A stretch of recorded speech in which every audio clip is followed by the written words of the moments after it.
बिस्मिल्लाहिर्रहमानिर्रहीम अल्हम्दुलिल्लाहि रब्बिल आलमीन वस्सलातु वस्सलामु अला अशरफिल अंबिया वल मुरसलीन व अला आलिहि व अस्हाबिहि अजमईन वत्ताबिईन लहुम बिहसानिन इला यौमिद्दीन अम्मा बाद। हम्दो सना अल्लाह तबारक व तआला के लिए है और दुरूद व सलाम नाजिल हो अल्लाह के प्यारे नबी और रसूल मोहम्मद सल्लल्लाहु अलैहि वसल्लम पर और आपके आलो अस्हाब पर। हम अल्लाह तबारक व तआला का शुक्र अदा करते हैं कि उसने हमें ये मौका दिया कि हम उसकी किताब हिदायत कुरान मजीद को समझने के लिए अपना कुछ वक्त दे पा रहे हैं। दुआ है अल्लाह रब्बुल आलमीन से कि हमारे इस जज्बे को कायम रखे और हमारे इस सिलसिले को जारी और सारी रखे और हम सबको इससे दुनिया और आखिरत में बरकतों से नवाजे। अल्हम्दुलिल्लाह, पिछले दर्स में हमने सूरा इखलास का तर्जमा और तफसीर मुकम्मल की और उससे फारिग हुए। आज अल्लाह की तौफीक से इंशाअल्लाह हम सूरा फलक का तर्जमा और तफसीर पढ़ेंगे। बगैर किसी ताखीर के हम शुरू करते हैं सूरा फलक का तर्जमा और उसकी तफसीर। इस सूरा का नाम है सूरा फलक, सूरतुल फलक। अल फलक ये एक लफ्ज आया है इस सूरा की पहली आयत में, कुल अऊज़ु बिरब्बिल फलक। तो इसी लफ्ज पर इस सूरा का नाम रख दिया गया है और इससे दूसरी सूरतों से ये सूरा मुमताज होती है और जानी पहचानी जाती है। इसका ज़माना नुज़ूल क्या है? राजिह कौल के मुताबिक ये सूरा मदनी सूरा है, यानी नबी करीम सल्लल्लाहु अलैहि वसल्लम की मदनी ज़िंदगी में ये सूरा नाजिल हुई। ये सही और राजिह कौल है। बाज़ अहले इल्म ने इस सूरा को मक्की भी कहा है, लेकिन ज़्यादा राजिह और सही बात यह है कि ये मदनी सूरा है। नबी करीम सल्लल्लाहु अलैहि वसल्लम जब हिजरत करके मक्का मुकर्रमा से मदीना मुनव्वरा तशरीफ ले आए तो मदीने की जिंदगी में ये सूरा नाजिल हुई थी। इस सूरा के नाजिल होने का शान नुज़ूल या पस मंज़र क्या है? तो इस सिलसिले में रिवायतों की रोशनी में मुफस्सिरीन ने यह कहा है कि नबी करीम सल्लल्लाहु अलैहि वसल्लम पर जादू कर दिया गया था। तो उस मौके पर यह सूरा फलक और इसके बाद वाली जो सूरा है सूरा नास, ये दोनों सूरा नाजिल हुई थी। रुक़िया के तौर पर कह लें, इलाज के तौर पर। तो ये कुरान की सूरतें भी हैं और ये शरई इलाज भी है। इन दोनों सूरतों को पढ़ के नबी करीम सल्लल्लाहु अलैहि वसल्लम ने अपना इलाज किया और आप सल्लल्लाहु अलैहि वसल्लम का जादू अल्लाह के फजल करम से ख़त्म हुआ। उसकी तफसील ये है कि एक मुनाफिक शख्स था जिसका नाम था लबीद बिन आसम, जो कबीला ज़ुरैक़ से था और यहूदियों का हलीफ था। इसने नबी करीम सल्लल्लाहु अलैहि वसल्लम पर जादू कर दिया।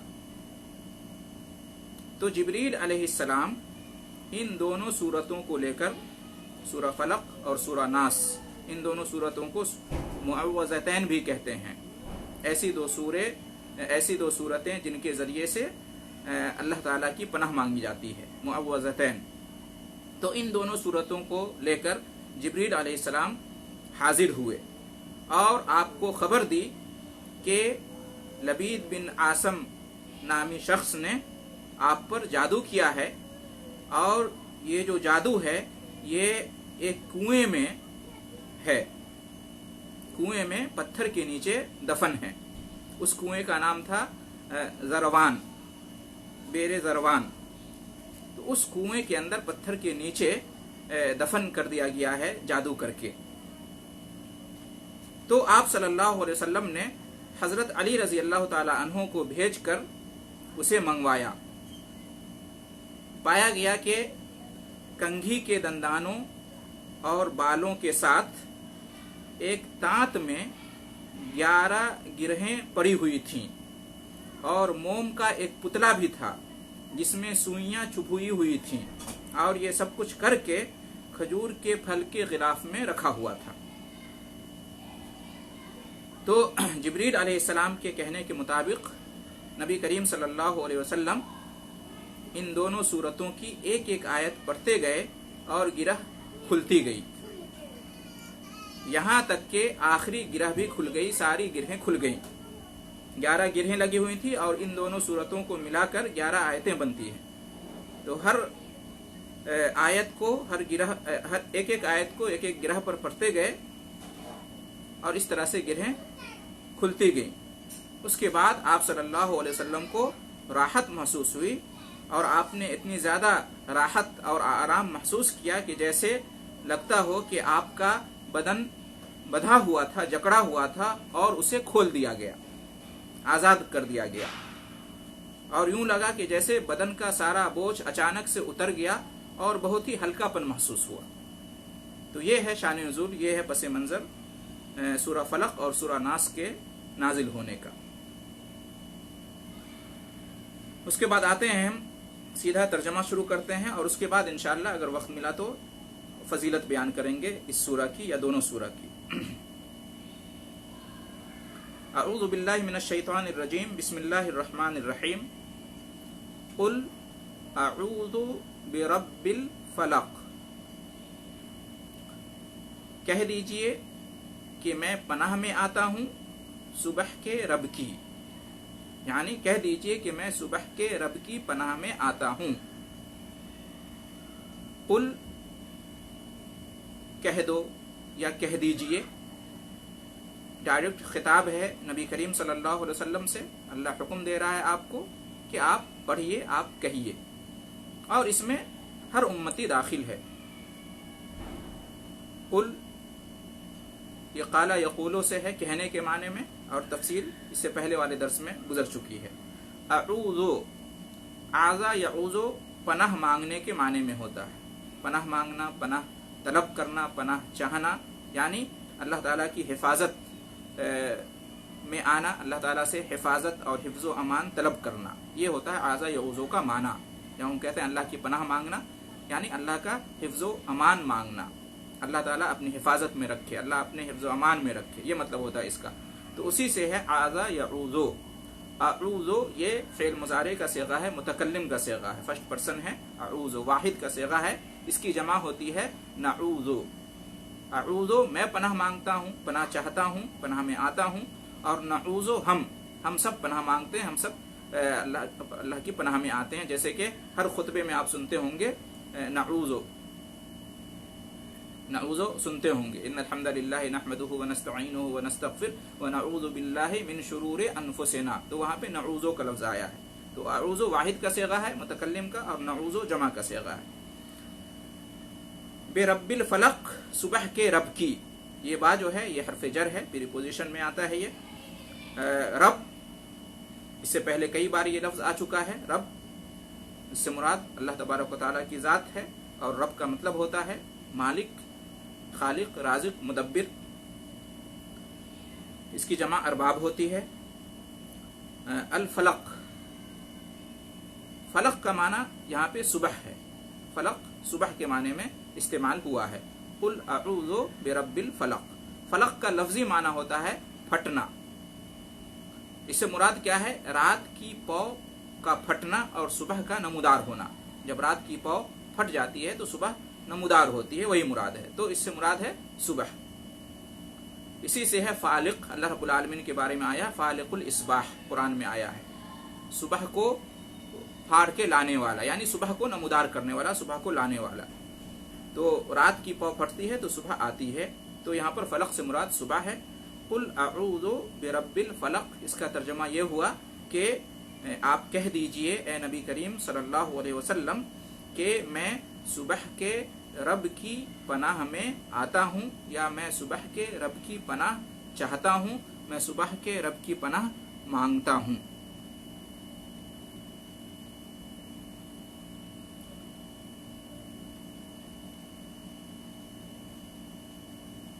यहाँ पर एक सवाल पैदा होता है कि अल्लाह तबारक व तआला जैसे सुबह का रब है वैसे शाम का भी रब है, रात का रब है तो दिन का भी रब है। तो अल्लाह तबारक व तआला ने यहाँ पर सुबह या दिन को क्यों खास किया? अल्लाह तो शाम और रात का भी रब है, लेकिन यहाँ अल्लाह ताला ने खास तौर से ये कहा कि सुबह के रब की या दिन के रब की। तो इस तखसीस की वजह क्या है, खुसूसियत की वजह क्या है? तो कहते हैं कि इसका सबब ये हो सकता है कि ये बताना मकसूद है बंदों को, मोमिन बंदों को, नेक बंदों को, ईमान वालों को, कि जो अल्लाह तबारक व तआला रात की तारीकी और अंधेरे को ख़त्म करके दिन की रोशनी लाता है, वही अल्लाह तबारक व तआला खौफ, दहशत और ज़रर को दूर करके अमन सलामती, सुकून व इत्मीनान और नफ़ा भी फराहम कर सकता है। ये ईमान और अकीदा होना चाहिए रब के ऊपर। जो रब इस बात पर कादिर है कि वो रात के अंधेरे को ख़त्म करके दिन का उजाला ले आए, यकीनन वो रब इस बात पर कादिर है कि अपने मोमिन बंदों, अपने नेक बंदों के खौफ, दहशत वगैरह को ख़त्म करके उसकी जगह अमन व अमान, सलामती और नफ़ा फराहम करे। यकीनन अल्लाह रब्बुल आलमीन इस बात पर कादिर है और अल्लाह ताला ऐसा कर सकता है, बशर्ती के उसकी तरफ रुजू करें।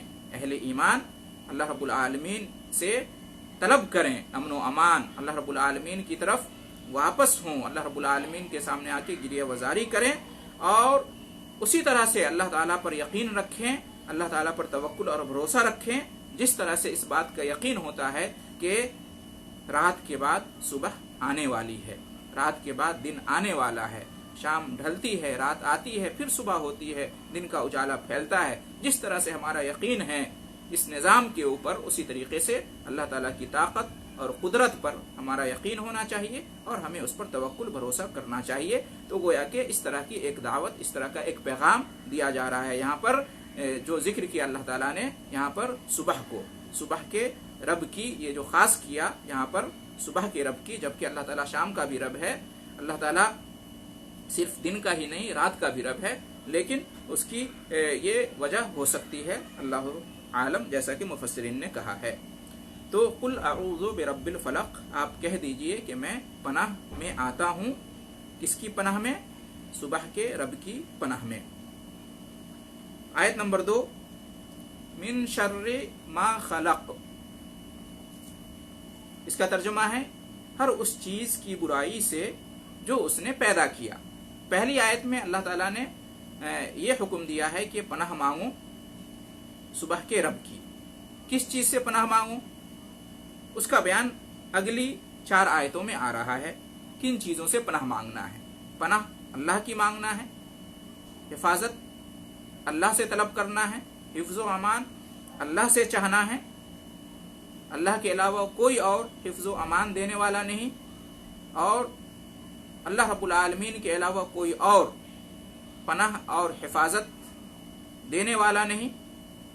और ख़ास तौर से मुसीबतों, परेशानियों, बलाओं, आफतों से नजात पाने के लिए और अल्लाह की और पनाह में आने के लिए, हिफाजत में आने के लिए सिर्फ अल्लाह को पुकारा जाएगा, अल्लाह ही को बुलाया जाएगा, अल्लाह ही से मांगा जाएगा। ये तौहीद है। वरना अगर अल्लाह के अलावा किसी और से भी मांगा जाए तो ये शिर्क हो जाएगा। तो यहाँ पर अल्लाह ताला ने हुक्म दिया सुबह के रब की पनाह में आओ। किन चीज़ों से पनाह मांगना है उनका बयान आगे आ रहा है आयत नंबर 2 से लेकर आयत नंबर 5 तक। मिन शर्रि मा खलक, हर उस चीज़ की बुराई से, हर उस चीज़ के शर से जो उसने पैदा किया। यानी अल्लाह ताला ने जो पैदा किया है चीज़ों को, मखलूकों को, और उनके अंदर जो बुराइयां हैं उन तमाम बुराइयों से, तमाम शुरूर से, तमाम फितनों से पनाह मांगने का हुक्म दिया गया है। मिन शर्रि मा खलक, मिन से है, हर्फ जर है, इनके माने में, फरोम के माने में, से के माने में शर। शर कहते हैं बुराई को, इसकी जमा होती है शुरूर। शर बुराई, शर फितना, इसकी जमा शुरूर। मा खलक, मा ये मसूल का सेगा है, मसूल का लफ्ज है मा, جو کے معنی میں ہے، اور خلق، خلق یخلق پیدا کرنا، اسی سے تخلیق ہے، اور کئی بار جو ہے نا یہ لفظ آ چکا ہے، خالق پیدا کرنے والا اسی سے ہے، مخلوق جس کو پیدا کیا گیا ہے، اور تخلیق پیدا کرنا، خلق پیدا کرنا۔ تو من شر ما خلق برائی سے اس چیز کی جو اس نے پیدا کیا، من شر برائی سے، ما اس کی برائی سے، خلق جو اس نے پیدا کیا، من شر ما خلق ہر اس چیز کی برائی سے جو اس نے پیدا کیا۔ کیا مطلب؟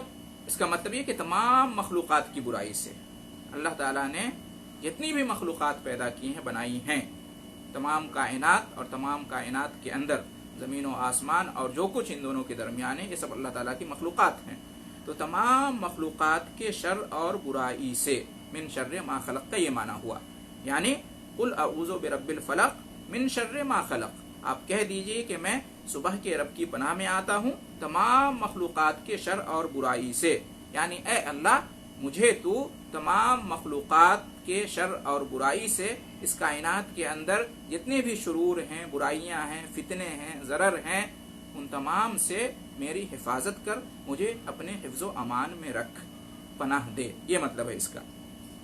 تمام مخلوقات کے شر اور برائی سے، چاہے وہ انسانوں کے شر اور برائیاں ہوں، یا جنات کے شرور و فتن ہوں، شیاطین کے شرور اور فتن ہوں، حیوانات کے شر اور برائیاں ہوں، نباتات اور جمادات کے شر اور برائیاں ہوں، یہاں تک کہ خود انسان کا جو اپنا نفس ہوتا ہے اس کے اندر بھی برائی ہوتی ہے، تو خود انسان اپنے نفس کی برائی سے بھی محفوظ رہے، اس کی بھی اس میں جو ہے نا ہدایت دی گئی ہے پناہ مانگنے کے لیے۔ اس لیے ان النفس لامارۃ بالسوء، نفس کے بارے میں کہا گیا ہے کہ انسان کا نفس انسان کو برائی کی طرف لے جاتا ہے، برائی پہ آمادہ کرتا ہے، لہٰذا انسان اپنے نفس کی برائی سے بھی پناہ مانگے، اور اس لیے ہر خطبے میں اللہ کے رسول صلی اللہ علیہ وسلم جو ہے نا نفس کی برائی سے پناہ مانگتے تھے، وَنَعُوذُ بِاللَّهِ مِن شُرُورِ أَنفُسِنَا، یہ ہر خطبے میں سنتے ہوں گے، نفس کی برائی سے۔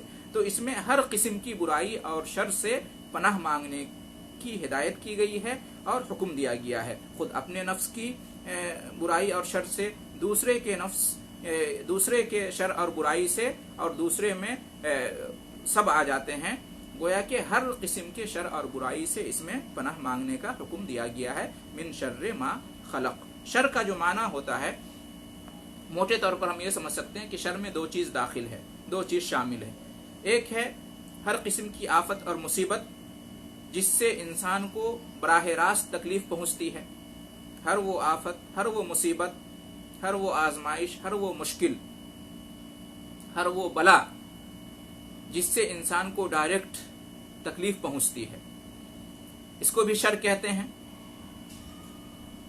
اسی طریقے سے ہر وہ چیز جو آفت اور مصیبت کی وجہ بنتی ہے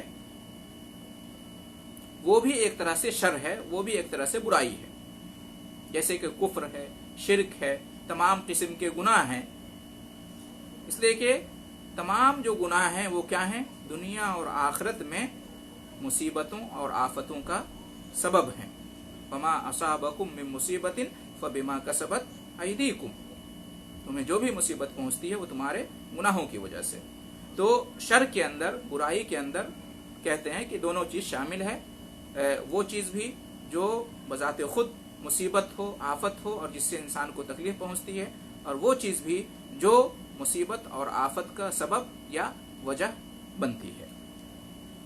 آیت نمبر 3 میں اللہ رب العالمین نے ارشاد فرمایا، من شر غاسق اذا وقب، ترجمہ اس کا یہ ہے کہ اندھیری رات کی برائی سے جب وہ چھا جائے، جب وہ پھیل جائے، یعنی رات کا اندھیرا، رات کی تاریکی، رات آئے اور رات کا اندھیرا، رات کی تاریکی چھا جائے تو اس کی برائی سے۔ من شر غاسق اذا وقب، من مطلب سے، اور شر برائی، غاسق، غاسق سے مراد اندھیری رات، تاریک رات، اور اذا جب کے معنی میں ہوتا ہے جب، اور وقب، وقب یعنی داخل ہو جائے، آ جائے، چھا جائے، پھیل جائے، یہ وقب کا معنی ہوتا ہے۔ तो कुल मिलाकर इसका तर्जुमा क्या हुआ, मिन शर्रि गासिकिन इज़ा वक़ब, अंधेरी रात की बुराई से जब वो आ जाए, छा जाए, फैल जाए, उसका अंधेरा, उसकी तारीकी। ये नंबर 2 है जिस चीज से पनाह मांगी गई है। पहले जिस चीज से पनाह मांगी गई उसमें हर मखलूक की बुराई से, उसमें सब दाखिल है। फिर उसके बाद आम शर और बुराई का तज़किरा करने के बाद खास खास बुराइयों और शर से पनाह मांगने की हिदायत आई है, जिसमें पहले नंबर पर क्या है, रात की बुराई से, अंधेरी रात की बुराई से, अंधेरी रात के शर से। क्या वजह है रात को खास करने की, अंधेरी रात या तारीक रात को खास करने की, या रात को खास करने की क्या वजह है? दिन में भी बुराइयां होती हैं, दिन के भी शुरूर होते हैं, तो यहाँ पर रात की बुराइयों से पनाह मांगने की हिदायत दी गई है। खुसूसियत के साथ इसका जिक्र क्यों किया गया है? तो इसका सबब, इसकी वजह यह हो सकती है कि आम तौर से रात का जो वक्त होता है, इसी वक्त में जिन्नात और शयातीन दुनिया में और लोगों की आबादी में फैल जाते हैं, लोगों को नुकसान पहुंचाने के लिए, अजियत देने के लिए और तकलीफ पहुंचाने के लिए। और सिर्फ जिन्नात और शयातीन ही नहीं, बल्कि जो मूज़ी हैवानात और जानवर होते हैं, सांप, कीड़े, बिच्छू और दूसरे जानवर जो इंसान को नुकसान पहुंचाते हैं, आम तौर से वो रात में फैल जाते हैं, अपने अपने शिकार के लिए निकल जाते हैं। आम तौर से रात में ऐसा होता है। उसी तरीके से जो जराइम पेशा अफराद होते हैं, शर पसंद अनासिर होते हैं समाज और मुआशरे में, चोर, डाकू, लुटेरे और फित्तीन, फसादी लोग और बुरे लोग, ये लोग भी अपने कामों के लिए आम तौर से, यानी ज्यादा ऐसा होता है कि वो रात के वक्त का इंतखाब करते हैं, रात में जो है ना वो अपना काम करते हैं। यहाँ तक कि दुश्मन भी आम तौर से रात में हमला करते हैं। खास तौर से पहले जमाने में ऐसा होता था और अब भी, कि रात में ज्यादा आसान होता है इस तरह की चीजों को अंजाम देना। तो इस वजह से जो है ना रात को खास किया गया है, वरना दिन की बुराई भी दाखिल है। इसलिए कि इससे पहले वाले आयत में कहा मिन शर्रि मा खलक, हर मखलूक की बुराई से, तो उसमें दिन भी आ गया, लेकिन फिर यहाँ पर खास तौर से रात का जिक्र शायद इस वजह से किया गया है। उसी तरह से जैसा कि आपने इस सूरह के शान नुज़ूल में जाना कि नबी करीम सल्लल्लाहु अलैहि वसल्लम पे जादू कर दिया गया था, और जादू के इलाज के तौर पर ये सूरह और आने वाली सूरह नास नाजिल हुई थी। तो चूंकि जादू की तासीर भी रात ही में ज्यादा होती है, और जादू करने वाले रात ही में जो है ना आमतौर से ज्यादा जादू करने की और जादू के जरिए से नुकसान पहुंचाने की कोशिश करते हैं। उसी तरह से जितनी भी बुराइयां हैं, जितनी भी गुनाह के काम हैं जो इंसान करते हैं, दिन के मुकाबले में रात में ज्यादा करते हैं, ये आम बात है। तो शायद इस वजह से जो है ना रात को खास किया गया है। मिन शर्रि गासिकिन इज़ा वक़ब, इसका एक दूसरा तर्जुमा भी किया गया है, और ये कहा गया है कि मिन शर्रि गासिकिन इज़ा वक़ब का एक तर्जुमा ये भी है कि चांद की बुराई से जब वो नमूदार हो जाए, चांद की बुराई से जब वो आ जाए। एक तर्जुमा तो ये किया गया है कि अंधेरी रात की बुराई से या रात की बुराई से जब वो छा जाए, और दूसरा तर्जुमा ये किया गया चांद की बुराई से जब वो तुलू हो जाए, जब वो नमूदार हो जाए। बात एक ही है, चांद भी रात ही में आमतौर से तुलू होता है, निकलता है, नजर आता है, तो मुराद वही है, रात ही मुराद है। रात कहें या रात का आना कहें या चांद का आना कहें, वही एक ही चीज मुराद है, लफ्जों का फर्क है, माना एक ही है। तो रात की बुराई से या चांद की बुराई से। अब अगर चांद इससे मुराद लेंगे, इसलिए कि हदीस में ये आया है, नबी करीम सल्लल्लाहु अलैहि वसल्लम ने आयशा रजी अल्लाह ताला अन्हा को एक बार चांद की तरफ इशारा करके कहा कि देखो ये जो चांद नजर आ रहा है यही गासिक है, यही गासिक है। अल्लाह के रसूल सल्लल्लाहु अलैहि वसल्लम ने चांद को गासिक करार दिया। ये गासिक यहाँ पे मिन शर्रि गासिक आया है, तो गासिक का एक माना चांद का भी होगा और एक माना रात का भी होगा। चांद को खास करने की क्या वजह हो सकती है? तो कहते हैं कि चांद को खास करने की एक वजह यह हो सकती है कि मुशरिकीन लोग, कुफ्फार लोग, अहले नुजूम लोग, काहिन लोग, जादूगर लोग जो है ना चांद की पूजा करते हैं, चांद की इबादत करते हैं, और कहानत, जादू और कुफरिया और शिरकिया बहुत सारी बातों का ताल्लुक वो लोग जो है ना चांद से जोड़ते हैं, चांद से जोड़ते हैं। تو शायद इस वजह से जो है ना चांद का जिक्र बतौर ख़ास किया गया है। तो रात का जिक्र हो या चांद का जिक्र हो बतौर ख़ास करने की असल वजह तो अल्लाह ही को मालूम है, लेकिन ये कहा गया है, मुफस्सिरीन ने कहा कि ये सबब हो सकता है। मिन शर्रि गासिकिन इज़ा वक़ब, गासिक जो है ये इस्म फ़ाइल का सिगा है, गसक़ा जो है ना गसक़ा उससे माखूज है, उससे मुश्तक़ है, और गसक़ा का माना होता है जैसा कि बताया आ जाना, छा जाना, फैल जाना, नमूदार होना वगैरह। तो मिन शर्रि गासिकिन इज़ा वक़ब, नहीं, गासिक का माना रात होता है और या चांद होता है, और वक़ब का माना होता है जो अभी बताया, वक़ब का माना छा जाना, आ जाना, दाखिल हो जाना।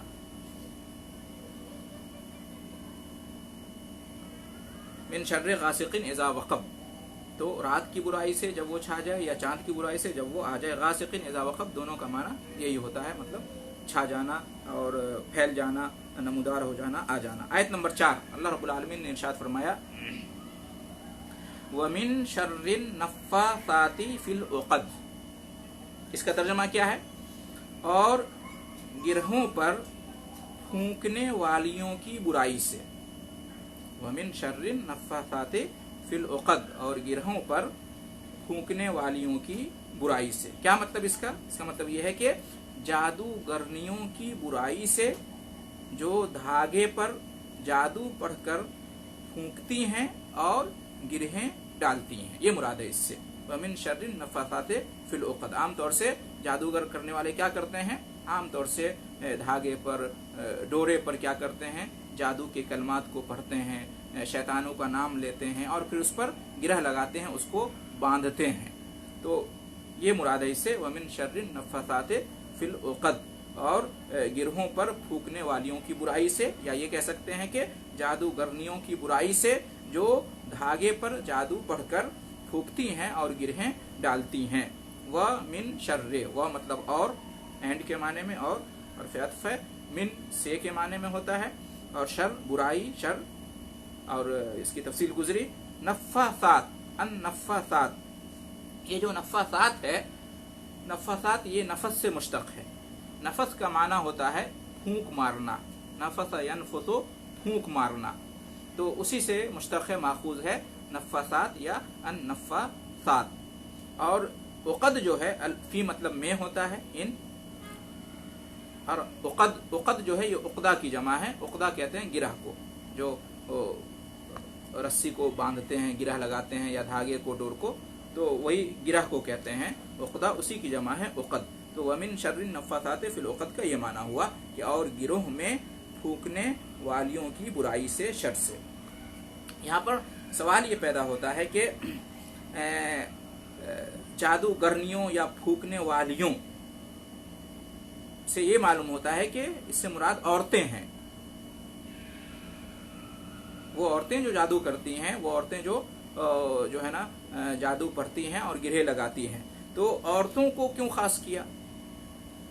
जादू तो मर्द भी करते हैं, औरतों को क्यों खास किया? तो इसकी वजह शायद ये हो सकती है कि मर्द के मुकाबले में औरतें जादू ज्यादा करती हैं, औरतों को ज्यादा सूट करता है शायद जादू करना, इसलिए औरतें ज्यादा करती हैं जादू, काला जादू, मर्द के मुकाबले में। तो शायद इसलिए जो है ना औरतों का बतौर ख़ास जिक्र किया है। वैसे नफ़्फ़ासात जो है ना यहाँ पर फूंकने वालियों के माने में है, ये सिफत है। मिन शर्रिन नफ़्फ़ासात, अन-नफ़्फ़ासात ये सिफत है, इसका मौसूफ यहाँ पर जिक्र नहीं किया गया है। अन-नफ़्फ़ासात चूँकि मुअन्नस का सिगा है, इसलिए मौसूफ अन-निसा है।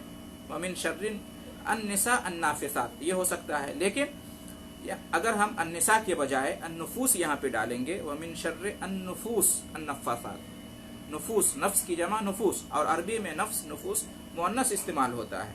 तो ये सिफत अन-नफ़्फ़ासात जो है ना, ये मुअन्नस की सिफत किसकी होगी? मौसूफ नुफूस की। तो ये भी हो सकता है कि नफ़्फ़ासात का मौसूफ जो है ना निसा, औरतों के बजाय नुफूस हो, नफ्स की जमा, और नफ्स जान को कहते हैं। तो इसका मतलब क्या होगा कि जादू करने वालियों से मुराद क्या होगा?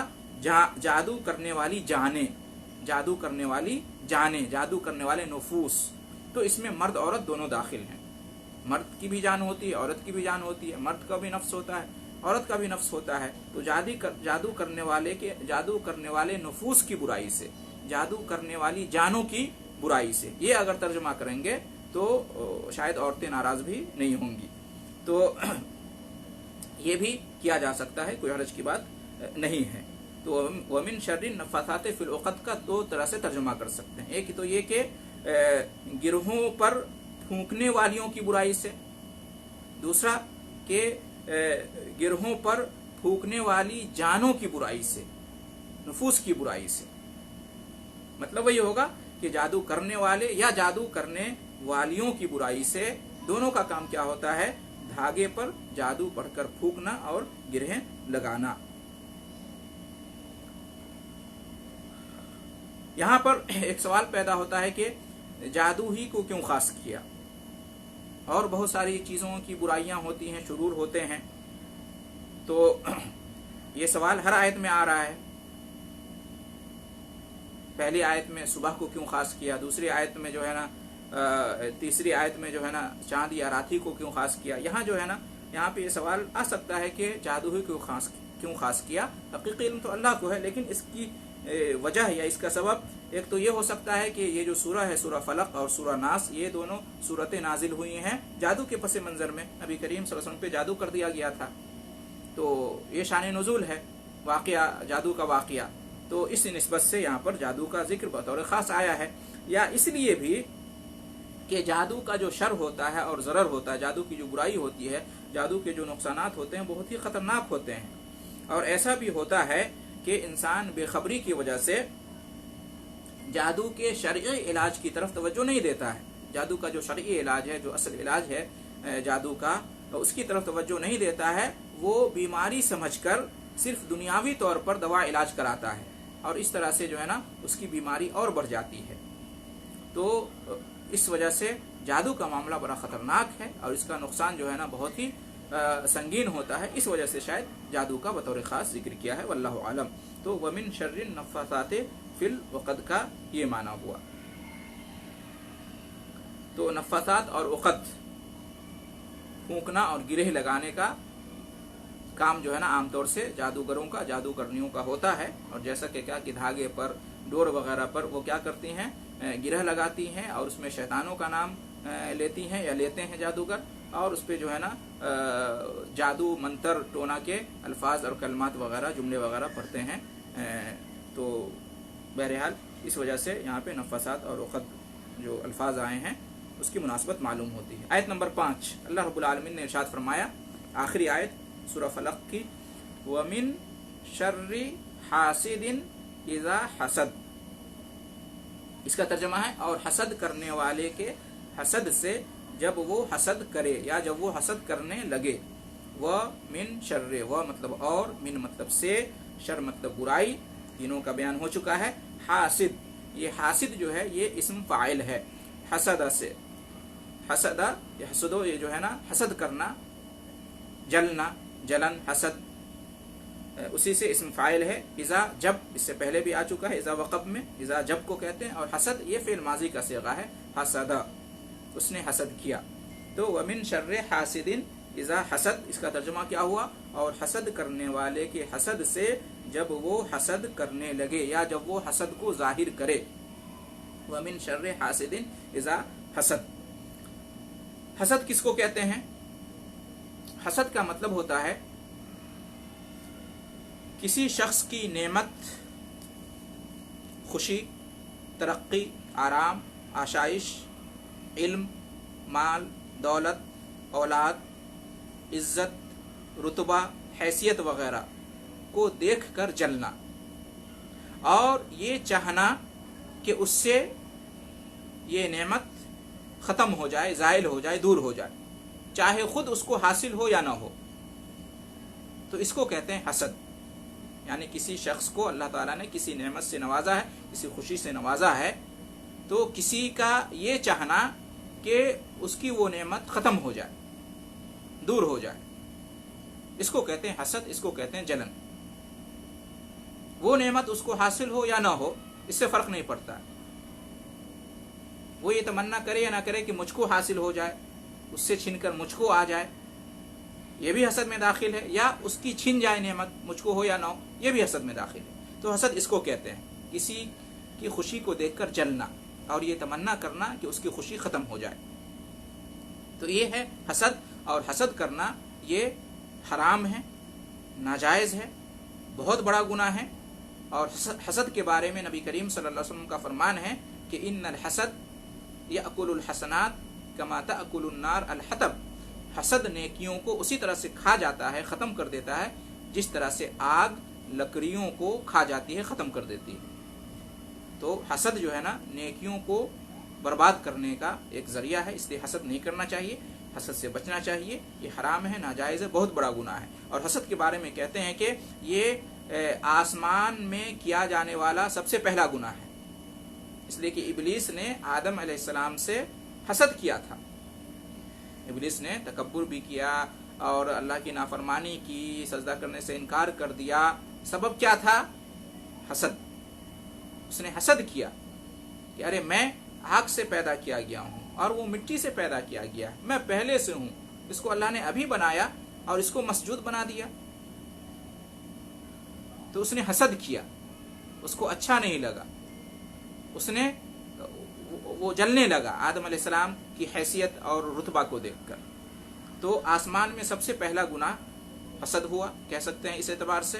اسی طریقے سے زمین پر بھی سب سے پہلا گناہ کہہ سکتے ہیں کہ حسد ہی تھا، اس لیے کہ آدم علیہ السلام کے بیٹے قابیل نے اپنے بھائی حابیل کا جو قتل کیا تھا وہ حسد ہی کی بنیاد پر کیا تھا۔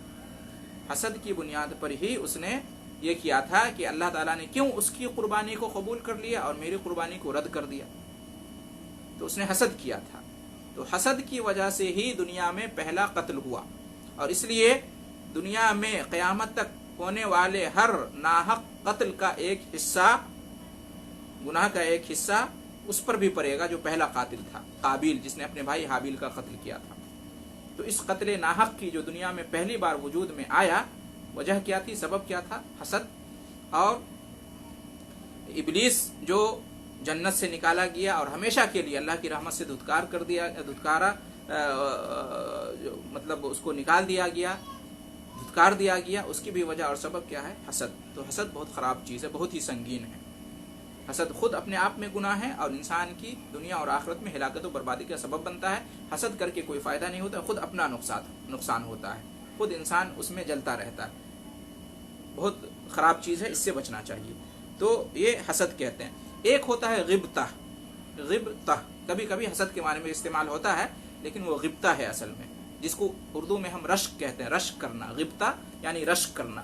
اس کا مطلب کیا ہوتا ہے؟ اس کا مطلب یہ ہوتا ہے کہ کسی کی نعمت کو دیکھ کر یہ تمنا اور آرزو کرنا کہ اس طرح کی نعمت مجھے بھی حاصل ہو جائے، اللہ سے دعا کرنا، آرزو اور تمنا رکھنا کہ اے کاش جس طرح سے اللہ نے اس کو علم دیا ہے مجھے بھی اللہ علم عطا کرتا، جس طرح سے اللہ نے اسے دولت دیا ہے مجھے بھی دولت عطا کرتا، جس طرح سے اللہ نے اس کو رتبہ دیا ہے مجھے بھی عطا کرے۔ تو اس طرح سے تمنا آرزو کرنا، اس کو رشک کہتے ہیں، غبطہ کہتے ہیں، اور یہ جائز ہے، جائز نہیں بلکہ یہ اچھی بات ہے، یہ اچھی چیز ہے۔ انسان تمنا آرزو کرے کہ مجھے بھی علم ہو تاکہ میں بھی لوگوں کو علم سکھاؤں، مجھے بھی مال و دولت ہو تاکہ میں بھی اللہ کے راستے میں خرچ کروں، یہ اچھی چیز ہے، اس میں کوئی حرج کی بات نہیں ہے۔ حرج کب ہے؟ جب آدمی حسد کرے کہ اس کے پاس کیوں ہے، ختم ہو جائے اس کا، یہ حسد ہے، اس سے بچنا چاہیے۔ تو وَمِن شَرِّ حَاسِدٍ اِذَا حسد، اور حسد کرنے والے کی برائی سے، شر سے، جب وہ حسد کرے۔ اہل علم کہتے ہیں کہ اگر دل میں کوئی بات ہے کسی کے تعلق سے، خیال آتا ہے اور دل سے نکل جاتا ہے تو گناہ نہیں ہوگا، اس لیے کہ فطری طور پر انسان کے دلوں میں اس طرح کی بات آ جاتی ہے۔ لیکن دل میں بات آئی اور اس کو پکڑ کے رکھ لیا اور اس پر عمل کیا، اس کو اظہار کیا، اس کا تمنا کی، آرزو کی، کوشش کی، تو پھر یہ مسئلہ ہو جاتا ہے، اسی سے شر اور برائی اور فتنہ پھیلتا ہے۔ تو اس سے بچنا چاہیے اور اللہ تعالیٰ سے ہمیشہ دعا کرنی چاہیے اور پناہ مانگنی چاہیے اس سے۔ وَمِن شَرِّ حَاسِدٍ اِذَا حَسَدَ۔ اس طرح سے سورہ فلق کا ترجمہ اور تفسیر ہم نے مکمل کیا۔ جاتے جاتے ایک دو بات، عقیدے کی بات ہم جان لیتے ہیں۔ اس سورہ کے پس منظر میں جب بتایا گیا کہ جادو کا واقعہ ہوا تھا نبی کریم صلی اللہ علیہ وسلم پہ جادو کر دیا گیا تھا اور جادو کا اثر بھی ہوا تھا اور پھر جادو کا علاج ہوا اس سورہ کے ذریعے سے. اس سے ہمیں یہ معلوم ہوتا ہے کہ سحر یعنی جادو اس کا وجود ہے اور اس کا اثر بھی ہوتا ہے اور یہ قرآن و حدیث سے ثابت ہے. اس کا انکار نہیں کر سکتے. سائنس اس کو نہیں مانتی ہے یا روشن خیال لوگ نہیں مانتے ہیں یا بہت سارے اپنے آپ کو مسلمان کہنے والے کہتے ہیں کہ نہیں یہ بدعقیدگی ہے اور یہ برا عقیدہ. ایسا نہیں ہے. جادو ہے, اس کا وجود ہے اور اس کا اثر ہوتا ہے. جس طرح سے آگ کا اثر ہوتا ہے نا, جل جانا, دھوپ کا اثر ہوتا ہے, اس سے گرم ہو جانا, پانی کا اثر ہوتا ہے, سرد پڑ جانا, درجہ حرارت بڑھ جاتا ہے تو بخار لگ جاتا ہے. اس طرح سے دیگر مختلف اسباب ہوتے ہیں اور اس کی وجہ سے مختلف اثرات پیدا ہوتے ہیں, امراض اور بیماریاں پیدا ہوتی ہیں, درد اور تکلیف ہوتا ہے انسان کو. اسی طرح سے جادو بھی ایک طبعی چیز ہے اور اس کا بھی اثر ہوتا ہے اور اس سے بھی نقصان ہوتا ہے. لہذا اس کا انکار نہیں کرنا چاہیے. اور جس طرح سے نبیوں اور رسولوں پر بیماریاں آئیں, وہ بیمار پڑے اور انہیں غم ہوتا تھا, درد تکلیف پہنچتی تھی, اس سے مستثنا نہیں. اسی طرح سے جادو بھی ایک چیز ہے. نبی صلی اللہ علیہ وسلم پہ, رسول صلی اللہ علیہ وسلم پہ جادو کیا گیا اور جادو کا اثر ہوا, اس کا انکار نہیں کیا جا سکتا ہے. اور یہ رسالت اور نبوت کے خلاف نہیں ہے, اس لیے کہ اس کی وجہ سے دعوت پر, تبلیغ پر, نبوت اور رسالت پہ کوئی فرق نہیں پڑا تھا. اللہ تعالیٰ نے محفوظ رکھا تھا. اتنا زیادہ اثر نہیں ہوا تھا کہ نبوت رسالت کی ذمہ داری پہ آنچ آئے اور پھر اللہ رب العالمین نے اس کو ختم بھی کر دیا اور اس سے رقیہ شریعہ سے ختم ہو گیا. تو جادو ہوتا ہے, اس کا اثر ہوتا ہے, لیکن جادو حقیقت تو ہے لیکن برحق نہیں ہے. یہ باطل ہے, یہ جھوٹ ہے, یہ گناہ ہے اور یہ کفر ہے, یہ شرک ہے اور اس سے انسان دائرہ اسلام سے خارج ہو جاتا ہے. جادو سیکھنا, سکھانا, جادو کرنا, کروانا, یہ دونوں غلط ہے, یہ کفر ہے, اس سے بچنا چاہیے. ایک دوسری چیز یہ کہ حسد کا جو بیان آیا یہاں پر, کہتے ہیں کہ نظر لگ جانا یہ بھی حسد میں سے ہے. نظر بد جس کو کہتے ہیں, بری نظر لگ جانا, نظر بد, یہ بھی حسد میں سے ہے. یہ بھی حسد ہی میں آتا ہے اور عام طور سے حسد کرنے والے کی نظر لگ جاتی ہے. اور اس لیے کوئی چیز اچھی لگے, خوبصورت لگے, کوئی چیز اچھی سنی آپ نے کسی کے بارے میں بھی, اپنے بارے میں, دوسرے کے بارے میں بھی, تو سبحان اللہ کہنا چاہیے, اللہ کا ذکر کرنا چاہیے, ماشاء اللہ, لا حول ولا قوت الا باللہ, تاکہ جو ہے نا بلا ارادہ بھی کسی کو نظر نہ لگ جائے اور انسان حسد سے, نظر بد سے بچ سکے. آخر میں ایک چیز یہ کہ بچاؤ کیا ہے, اس کا علاج کیا ہے. اللہ تعالیٰ نے ان چیزوں کا ذکر کیا یہاں پر, برائیوں کا, تو بچاؤ کیا ہے. تو کہتے ہیں اللہ تعالیٰ سے انسان اپنا دل لگا کے رکھے اور اللہ تعالیٰ کی طرف اپنا معاملہ سونپ دے, اللہ پر توکل اور بھروسہ رکھے, اور جو اذکار ہیں, اوراد ہیں, شرعی اذکار, صبح شام کے اذکار اور تمام چیزوں کے اذکار ہیں, گھر میں داخل ہونے کے, گھر سے نکلنے کے اور بیت الخلاء میں جانے کے, بیت الخلاء سے نکلنے کے, کھانے کے, کھانے سے فارغ ہونے کے بعد کے, وغیرہ وغیرہ, بہت سارے اوراد اور اذکار شرعیہ ہیں. تو اس کی پابندی کرے آدمی اور جو ہمیشہ جو ہے نا اس کا ورد کرتا رہے, تو انشاءاللہ یہ اس سے بچاؤ بھی ہوگا اور اس سے علاج بھی ہوگا. عام طور سے انسان اللہ کے ذکر سے غافل ہوتا ہے اور اللہ پر توکل اور یقین اس کا کمزور ہو جاتا ہے اور اذکار اور اوراد شرعیہ سے وہ غافل ہو جاتا ہے, تو پھر اس طرح کی برائیاں اس کے اوپر حاوی ہو جاتی ہیں.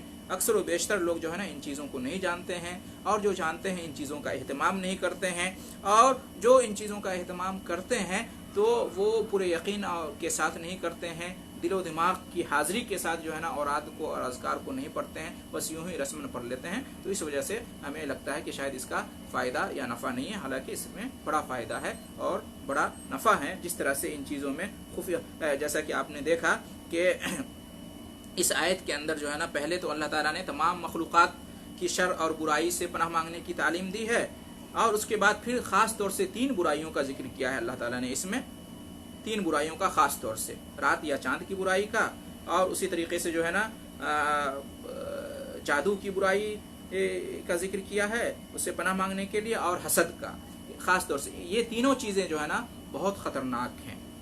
حالانکہ اللہ تعالیٰ نے پہلے کہا کہ ہر مخلوق کی شر اور برائی سے اس میں یہ چیزیں بھی آ گئی, لیکن اس کے باوجود خاص طور سے ان تینوں چیزوں کا ذکر کیا. اسے معلوم ہوتا ہے کہ یہ بہت ہی خطرناک چیزیں ہیں, یہ تینوں برائیاں, اس کے بہت زیادہ نقصانات ہوتے ہیں, اور یہ سب چونکہ خفیہ طور پہ ہوتا ہے. رات کی برائی رات میں, تاریکی میں, اندھیرے میں خفیہ طریقے سے ہوتا ہے, اور اسی طرح سے جادو, حسد, نظر بد, یہ سب خفیہ چیزیں ہیں. تو انسان کو मालूम भी नहीं होता है और इसका नुकसान भी पहुंच जाता है। तो ये चीज़ें बड़ी ख़तरनाक हैं, इन चीज़ों से बचने की कोशिश करनी चाहिए। अल्हम्दुलिल्लाह इसका बचाव भी दीन इस्लाम के अंदर है और इसका इलाज भी दीन इस्लाम के अंदर है, जैसा कि आपने अभी सुना है। और ये जो सूरतें हैं, सूरह फलक और सूरह नास, इसकी बड़ी फजीलत हैं और रुक़या शरिया के तौर पर इसका इस्तेमाल होता है। चूँकि वक्त ख़त्म हो गया है, इसलिए मैं अपनी बात यहीं पर रोकता हूँ। इंशाअल्लाह आइंदा दर्स में सूरह नास का तर्जुमा और तफसीर होगी, तो उसमें इंशाअल्लाह इन दोनों सूरतों की जो फजीलतें हैं उनका भी बयान होगा और रुक़या शरिया के तौर पर इनका इस्तेमाल करना चाहिए, इनका बयान होगा इंशाअल्लाह। अल्लाह रब्बुल आलमीन से दुआ है कि अल्लाह तबारक व तआला हमें हर किस्म के फितने से, शर से, बुराई से, चाहे वो ज़ाहिर हो या पोशीदा हो, महफूज रखे, अपने हिफ्ज़ व अमान में रखे। अल्लाह ताला हमें अपनी पनाह में लाए, दुनिया में भी और आखिरत में भी अल्लाह ताला हमें हर तकलीफ़ से और हर परेशानी से महफूज रखे और नजात दे। आमीन। व आखिरु दावाना अनिल हम्दुलिल्लाहि रब्बिल आलमीन व जज़ाकुमुल्लाहु खैरल जज़ा। जज़ाकल्लाह खैर शेख। मोहतरम सामीन, अल्हम्दुलिल्लाह आज हमने सूरह फलक की तफसीर सीखी। हम HDC और अलबयान की तरफ से शेख इफ्तिखार आलम मदनी साहब के बेहद मशकूर हैं कि वो अपनी कीमती वक्त देकर हमारे इसमें इजाफ़ा कर रहे हैं। हम अल्लाह रब्बुल इज़्ज़त से दुआ गो हैं कि शेख को जज़ाए खैर अता करे और हमको हम शेख के वसी